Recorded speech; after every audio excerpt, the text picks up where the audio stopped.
Terima kasih telah mengklik video ini. Di episode sebelumnya, kita sudah membahas kisah tentang tokoh Alkitab, yaitu Mephiboset. Dan kali ini kita akan membahas kisah tentang tokoh Alkitab, yaitu anak kecil yang mengubah bangsa. Siapakah dia?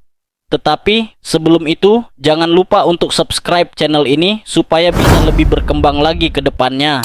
Dan nyalakan loncengnya agar kalian tidak ketinggalan video terbaru dari kami. Tanpa berlama-lama langsung saja kita masuk ke dalam kisahnya. Ini dia kisah tentang tokoh Alkitab, yaitu Raja Yosia, anak yang mengubah bangsa.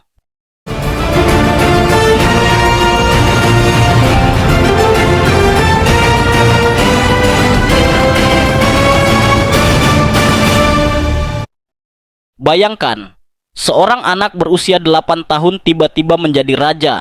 Negerinya kacau, rakyatnya menyembah berhala, dan rumah Tuhan telah dilupakan. Namun justru dari tangan seorang anak kecil, Tuhan memulai kebangunan rohani besar di Yehuda. Inilah kisah Raja Yosia, raja muda yang hatinya tertuju penuh kepada Tuhan. 1. Raja kecil dengan hati yang besar. Yosia naik tahta di usia yang sangat muda, hanya 8 tahun. Negaranya Yehuda saat itu sedang berada dalam kegelapan rohani. Kakeknya Raja Manasye telah memenuhi negeri dengan penyembahan berhala, dan ayahnya Raja Amon mengikuti jalan yang sama, meninggalkan Tuhan dan memimpin rakyat dalam dosa. Namun, di tengah lingkungan yang rusak, Yosia memilih jalan yang berbeda. Alkitab berkata, ia melakukan apa yang benar di mata Tuhan dan tidak menyimpang ke kanan atau ke kiri. 2 Raja-Raja 22 ayat 2, itu luar biasa. Karena Yosia tidak punya teladan yang baik, tidak ada ayah yang mengajarkan firman, tidak ada raja sebelumnya yang menuntun pada kebenaran. Namun ia punya hati yang haus akan Tuhan. Mungkin di masa kecilnya Yosia mendengar cerita tentang Raja Daud, tentang bagaimana Daud hidup dengan hati yang berkenan di hadapan Allah. Dan sejak itu, ia bertekad untuk mengikuti jejak iman itu. Makna dari bagian ini adalah, kadang Tuhan memilih orang yang paling tidak mungkin untuk melakukan hal besar. Yosia hanyalah seorang anak kecil, tapi hatinya terbuka untuk dipakai Tuhan. Usia, latar belakang, atau keluarga tidak menentukan masa depan rohanimu. Yang menentukan adalah hatimu yang mau taat. Di tengah zaman yang rusak, satu hati yang benar bisa menjadi cahaya bagi banyak orang. Pesan inspiratif. Jangan tunggu dewasa untuk setia. Jadilah terang sejak muda. Tuhan tidak mencari yang kuat, tapi yang setia. Kamu tidak perlu datang dari keluarga sempurna untuk dipakai Tuhan, cukup punya hati yang mau taat. Kisah Yosia mengingatkan kita bahwa ketaatan sejati tidak menunggu umur, jabatan, atau waktu yang sempurna. Ia dimulai saat hati memutuskan untuk berkata, aku mau hidup benar di hadapan Tuhan. 2. Pembersihan tanah Yehuda. Saat Yosia berusia 16 tahun, Alkitab mencatat bahwa ia mulai mencari Allah Daud, leluhurnya. Hatinya semakin rindu mengenal Tuhan, dan pada usia 20 tahun, ia mulai mengambil langkah berani, membersihkan seluruh negeri Yehuda dari penyembahan berhala. Ia menghancurkan patung-patung Baal, memotong tiang-tiang Asyera, dan meremukkan mesbah-mesbah palsu yang dibangun oleh raja-raja sebelumnya. Ia bahkan pergi ke kota-kota di Israel yang sudah jatuh ke tangan musuh, hanya untuk memastikan tidak ada lagi berhala yang disembah di negeri itu. Bayangkan, seorang pemuda yang baru berusia 20 tahun melakukan sesuatu yang bahkan raja-raja dewasa sebelumnya tidak berani lakukan. Yosia tahu bahwa untuk membangun bangsa yang suci, ia harus menghancurkan dosa yang tersembunyi. Tindakan ini bukan sekadar politik atau reformasi sosial, ini adalah pertobatan nasional yang dimulai dari hati seorang pemuda. Ia tidak menunda, ia tidak takut kehilangan dukungan rakyat. Ia tahu bahwa kebenaran lebih penting daripada popularitas. Makna dari bagian ini adalah, pertobatan sejati selalu menuntut tindakan nyata. Tidak cukup hanya menyesal. kita harus menyingkirkan segala berhala yang menawan hati kita. Berhala zaman sekarang bukan hanya patung atau tiang Asyera, tapi bisa berupa uang, kesenangan, ego, atau ambisi pribadi.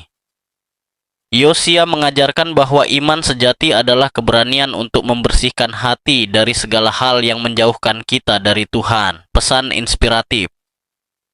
Kamu tidak bisa membangun hal baru jika dosa lama masih kamu simpan. Pertobatan tanpa tindakan hanyalah kata-kata kosong. Tuhan tidak mencari orang yang sempurna, tapi orang yang berani berubah. Yosia menunjukkan bahwa perubahan besar dimulai dari keputusan kecil. Keputusan untuk berkata tidak pada dosa dan ya pada kebenaran Tuhan.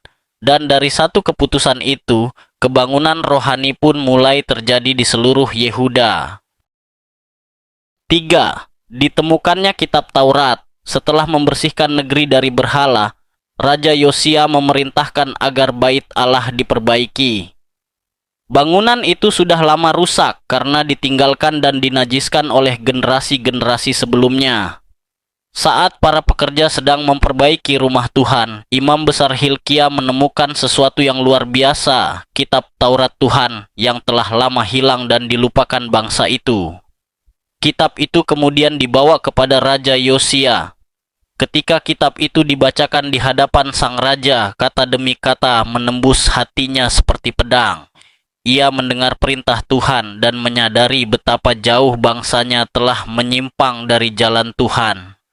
Raja Yosia merobek pakaiannya, sebuah tanda kesedihan dan pertobatan yang mendalam. Ia tidak menuduh generasi sebelumnya, tidak juga menyalahkan rakyatnya. Ia menundukkan diri di hadapan Tuhan dan berkata, "Tuhan, besar murka-Mu terhadap kami, sebab nenek moyang kami tidak mendengarkan firman-Mu."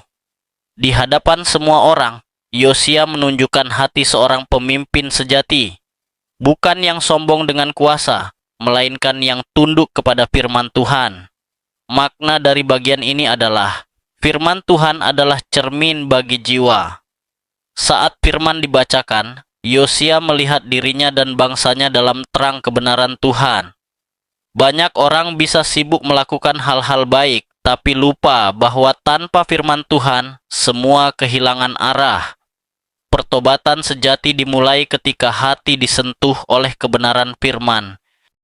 4. Pembaharuan dan Paskah besar di Yehuda. Setelah mendengar firman Tuhan dan bertobat, Raja Yosia tidak berhenti pada penyesalan. Ia tahu bahwa pertobatan sejati harus diikuti dengan pembaharuan hidup. Yosia mengumpulkan seluruh rakyat, para imam, orang Lewi, dan semua penduduk Yerusalem. Ia berdiri di depan bangsa itu dan membacakan kembali kitab perjanjian yang ditemukan. Lalu, dengan penuh ketegasan dan kasih, ia memimpin seluruh rakyat untuk mengikat perjanjian baru dengan Tuhan, janji untuk setia, taat, dan menyembah hanya kepada Allah Israel. Setelah itu, Yosia mengadakan perayaan Paskah terbesar dalam sejarah Yehuda. Alkitab mencatat bahwa sejak zaman Nabi Samuel, tidak pernah ada Paskah yang dirayakan sebesar itu. Seluruh bangsa bersukacita, mezbah dipenuhi korban syukur, dan lagu pujian bergema di seluruh Yerusalem. Bayangkan pemandangan itu, api korban menyala, para imam melayani dengan air mata sukacita, dan seluruh rakyat bersorak memuji Tuhan yang telah mengampuni mereka. Itu bukan sekadar pesta, itu adalah simbol kebangkitan rohani bangsa Yehuda. Semuanya berawal dari satu hal kecil, seorang raja muda yang hatinya tunduk pada Tuhan. Kisah Raja Yosia mengajarkan kita satu hal penting, bahwa usia muda bukan alasan untuk hidup biasa-biasa saja. Di usia yang sangat muda, Yosia memilih jalan berbeda, bukan kekuasaan, bukan kemewahan, tetapi ketaatan kepada Tuhan. Ia membersihkan negerinya dari dosa, menghidupkan kembali firman Tuhan, dan membawa seluruh bangsanya kembali beribadah kepada Allah yang sejati. Hidup Yosia mungkin berakhir muda, tetapi jejak imannya hidup untuk selamanya. Ia meninggalkan warisan rohani bahwa satu hati yang tunduk pada Tuhan dapat mengubah arah sebuah bangsa. Tuhan tidak mencari orang yang hebat, tapi hati yang mau taat. Semoga kisah Raja Yosia mengingatkan kita semua untuk selalu memelihara hati yang lembut, siap dibentuk, dan setia berjalan dalam kehendak Tuhan. Begitulah kisah tentang tokoh Alkitab, yaitu Raja Yosia. Bagaimana menurut kalian? Komen di bawah untuk memberikan pendapat kalian tentang kisah ini. Dan jangan lupa untuk subscribe channel ini supaya bisa lebih berkembang lagi ke depannya, dan nyalakan loncengnya agar kalian tidak ketinggalan video terbaru dari kami. Terima kasih telah menonton sampai habis. Sampai jumpa di episode selanjutnya.